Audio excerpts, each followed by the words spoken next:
High students, তো আজকে আমরা পড়ব ফেস্টিভ্যালস অফ ইন্ডিয়া। তো আমরা প্রথমেই জেনে নিই যে ইন্ডিয়ার মধ্যে নানা রকম ফেস্টিভ্যালস আছে। তো সেই কিছু ফেস্টিভ্যালস নিয়ে আজকে আমরা আলোচনা করব। তো প্রথমেই হচ্ছে দিওয়ালি। দিওয়ালি হচ্ছে ফেস্টিভ্যালস অফ লাইট, মানে এটাকে বলা হয় যে আলোর উৎসব।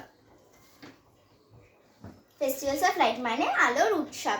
এইটা সারা ভারতবর্ষে পালন করা হয়, এমনকি এখন আর বিদেশেও পালন করা হয়। নেক্সট হচ্ছে আমাদের হোলি। হোলি হচ্ছে আমরা বলে থাকি কালার, ফেস্টিভ্যালস অফ কালার মানে রঙের উৎসব। এই দিনে আমরা অনেক হই হুল্লোড় করি, অনেক কিছু নিয়ে খেলি। তো এটাকে তাই বলা হয় festivals of colour. Eid ul Fitr. ভারতবর্ষে যা ইসলাম ধর্মের মানুষরা এবং মুসলিম ধর্মের মানুষরা এই ফেস্টিভ্যালটাকে পালন করে। ক্রিসমাস হচ্ছে খ্রিস্টিয়ানরা পালন করে। যারা পৃথিবীতে যারা খ্রিস্টিয়ানরা আছে তারা এই ক্রিসমাসকে পালন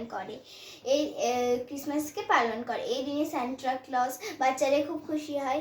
সান্টা ক্লজ গিফটস এসবের জন্য অনেক খুশি হয় বাচ্চারা, এবং আমরা এটাকে বড়দিনও বলি।